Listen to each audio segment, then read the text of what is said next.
I don't care if you are an intern on your first day or a CEO with 20 years of experience, you have felt this. Oh, absolutely. It's, part of the human condition in the workplace. It's that specific agonizing moment in a meeting.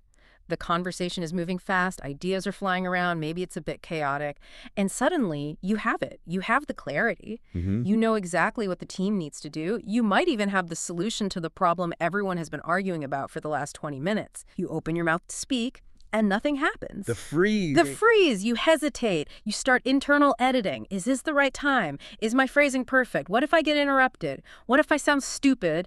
And while you're doing all that mental gymnastics, the moment passes. It passes. Someone else says your point or the topic changes, and you stay silent.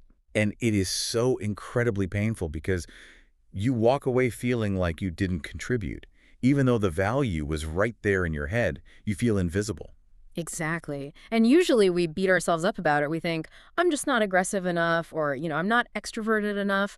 But the research and the training material we're looking at today just flips that script entirely. It really does. I mean, we aren't talking about power posing in the bathroom mirror or trying to fake a personality transplant. Thank goodness for that. We are looking at a tactical framework that argues confidence in a meeting has almost nothing to do with your personality, your volume, or even your vocabulary. So not about being the loudest person in the room. Not at all. The core insight we're going to unpack is this mantra: structure beats style. Structure beats style. Okay, I like that. That is the mission for this deep dive. We are going to look at a source that argues confidence isn't a feeling you have to wait for. It's a mechanic you can build. Right. And specifically, we're going to look at how clarity, calm delivery, and sentence structure create the perception of confidence. I love that distinction because I think we assume confidence is this magical energy. But the source is saying, no, it's a formula. So let's get right into it. How does this source actually define confidence in a meeting context? Because it's clearly not just feeling brave. No, not at all. The source breaks confidence down into three very tangible components: clear thought, calm delivery, and structured sentences. Okay. And here's where it gets really interesting. The source makes the claim that if your message is structured, your voice automatically sounds confident, even if you are terrified inside. Wait, hold on. So you can be shaking in your boots, sweating through your shirt, but if the structure is right, the audience perceives you as a leader. That's the argument. Exactly. It's about perception versus internal reality. The source explicitly states that people do not judge your accent or your fancy words nearly as much as they judge your clarity. If you are clear, you are perceived as confident. It turns confidence from an emotional problem into an engineering problem. Well said. I like that. It takes the pressure off performing and puts the focus on organizing. So let's talk about this organization. The source introduces a specific framework called the PRS method. This seems to be the anchor for everything else. What is PRS? It stands for point, reason, suggestion. It is a three-step speaking structure designed to keep you from rambling. Which is the death of confidence. It's the death of confidence, right? You start talking, and you just don't know where the sentence is going to end. Oh, absolutely. I've been there. You start a sentence, and suddenly you're 3 paragraphs deep, realizing you've lost the original point, and you're just praying for a graceful exit. Right. So the PRS framework stops that cold. You state your point, you give the reason, you make a suggestion. That's it. It's a constraint. Can we walk through a real-world example from the source? Because in a meeting, things are messy. How do you apply a rigid formula like that when the pressure is on? Sure. Let's look at the example regarding a project release. This is a high-pressure situation. Yeah. You need to tell a room full of stakeholders that the product isn't ready. The nightmare scenario. Nobody wants to be the bearer of bad news. Correct. Now, a nervous speaker, or someone who hasn't prepped, might say something like, well, I was looking at the logs, and honestly, the testing team is working hard, but I'm sort of worried about the data coverage, so maybe we should think about, and they just trail off. Right. Lots of filler words, lots of hesitation. They are burying the lead because they are afraid of the reaction. Exactly. They are softening the blow with circular logic. Now, compare that to the PRS method. Okay. Step 1, point. My view is we should delay the release. Step 2, reason. The testing coverage is currently incomplete. Step 3, suggestion. I suggest we add one more validation cycle. Wow. That is stark. It's the same bad news, but the delivery signals total control. It sounds incredibly authoritative. My view is, The reason is, I suggest, it's almost robotic, but in a good way. It feels like a decision-making machine. And that's the power of it. It removes the emotion from the delivery. And notice the third part, suggestion. This is crucial. Many people stop at the reason. They say, we can't launch because it's broken, and then they just stop. And that sounds like complaining. Exactly. It sounds like you're just handing the problem back to the room. Suggestion forces you to be solution-oriented. I suggest we add a cycle. It moves the meeting forward. So the structure actually forces you to be a better leader, not just a better speaker. It forces you to have an opinion on what should happen next. Precisely.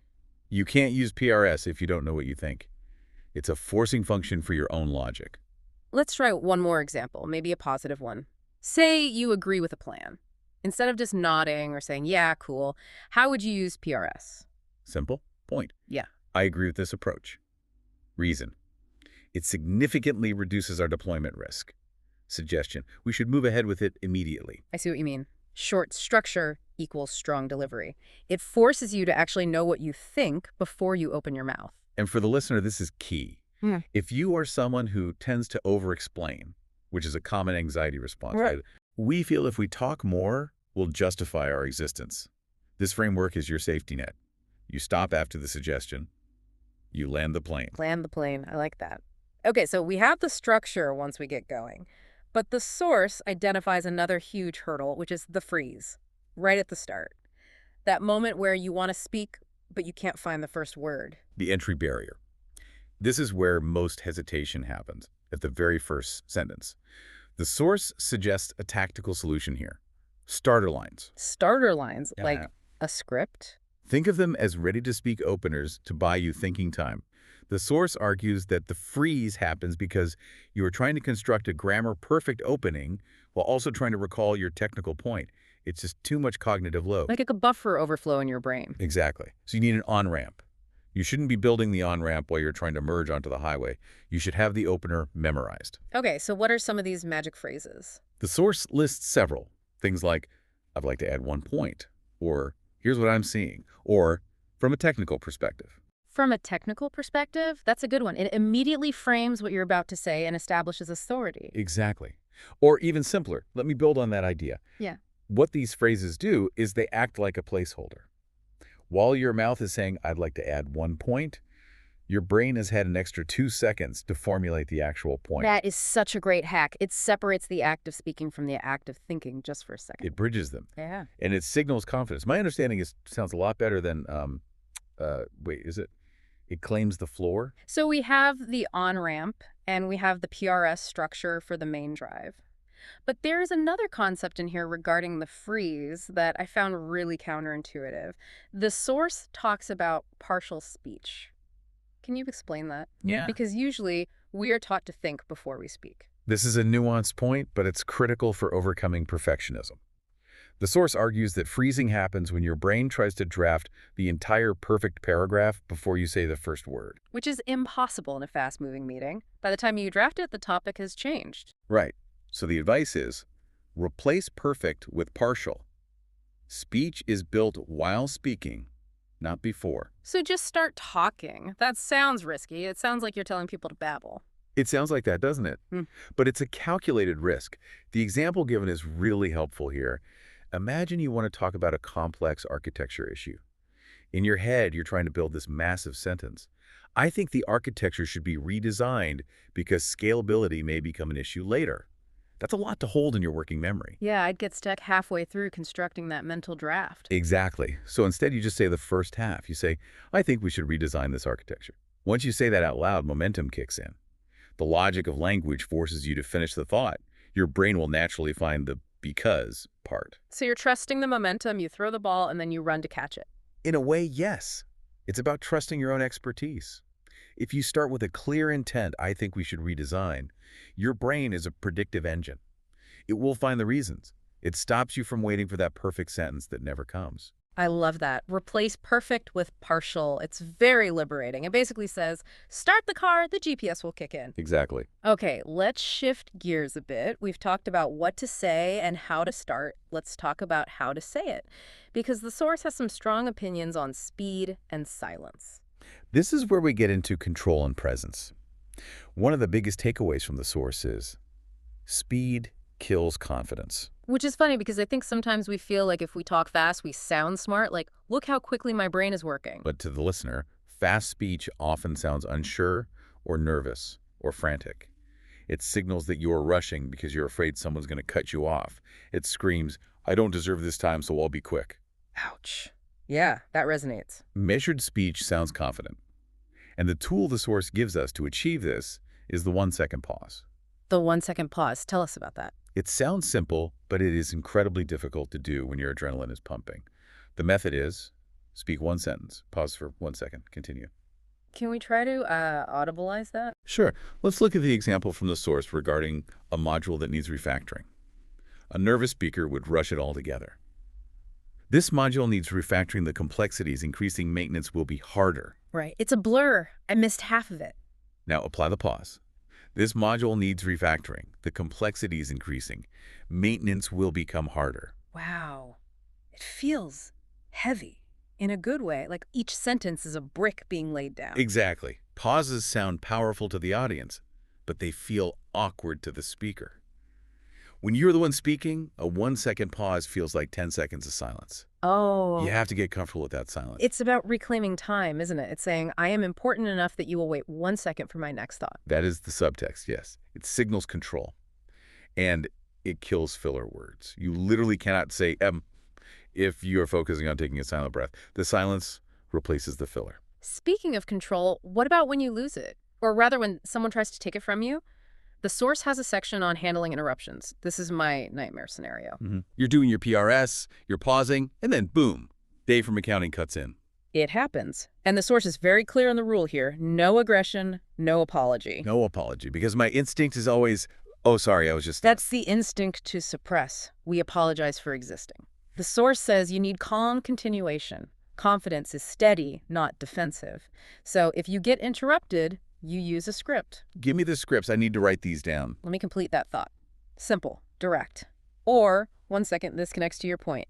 That one is great because it validates the interrupter while holding the floor. I like that one. It's collaborative but firm. It says, I hear you and I'm helping you, but wait. My favorite one from the source, and this is a power move, is I'll finish in 10 seconds. Oh, that is good. I'll finish in 10 seconds. It works because it puts a definitive timer on your speech.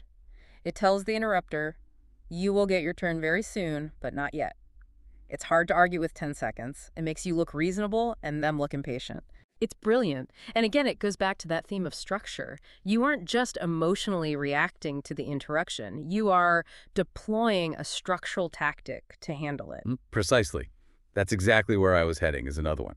It aligns you with the interrupter so it doesn't feel like a fight, but it keeps the microphone in your hand. I want to address a specific listener concern here. We have a lot of listeners who work in international teams. English might be their second or third language. They often feel that they can't be confident because their vocabulary isn't fancy enough. This connects right back to our intro. The source is adamant about this. Complexity impresses nobody if it's unclear. If you are worried about your English or your vocabulary, the PRS method is actually more effective because it relies on simplicity. So simple sentences are actually better. Much better. The rule given is short subject plus clear verb plus direct point. Can you give us a comparison? Sure. Instead of trying to construct a complex academic sentence like, considering the current operational inefficiencies relative to the workflow latency. Okay, my eyes are already glazing over. Right. Just say, right now, this process is inefficient. Right now, this process is inefficient. It hits harder. It lands. The source says simple language sounds more confident than complex, broken language. Jargon often sounds like you're hiding.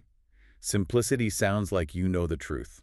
That is such a confidence booster. You don't need a thesaurus, you just need clarity. In fact, in a global team, the person with the clearest English is usually the most influential, not the one with the biggest words. Absolutely.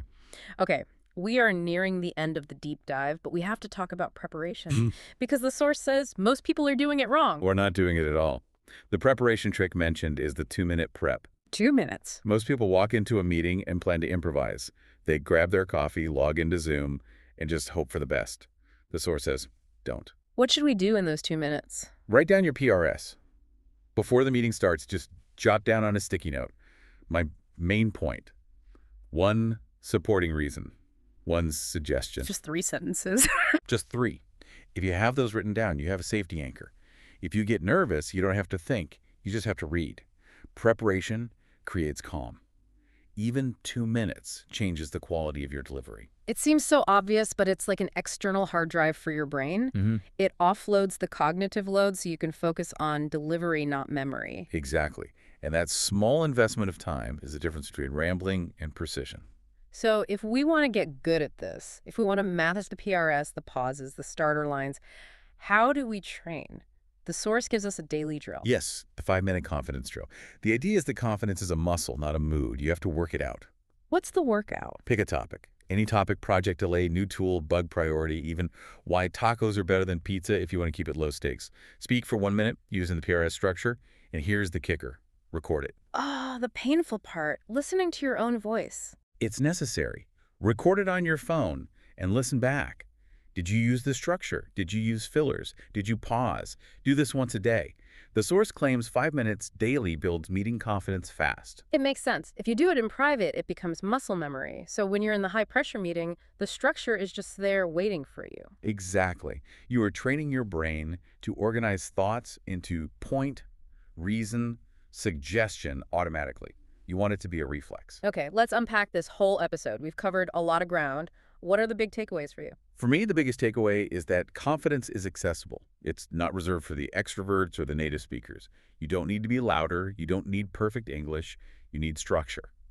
The PRS method point, reason, suggestion, is a tool anyone can pick up today. And for me, it's the permission to be partial. The idea that I don't need the perfect paragraph in my head before I open my mouth. I can use a starter line, like I'd like to add a point, and trust that the momentum will carry me through. That takes so much pressure off. And don't forget the power of the pause. 1 second of silence can make you sound like the most authoritative person in the room. Absolutely. So here's the challenge for everyone listening. The source says confidence is a trainable skill. It is not a fixed personality trait, so prove it. In your very next conversation, doesn't even have to be a big meeting, could be a chat with a colleague, try the point, reason, suggestion method just once. See how it feels. And see how they react. I think you'll find people stop and listen differently. Structure beats style. That's the mantra. Thanks for diving in with us today.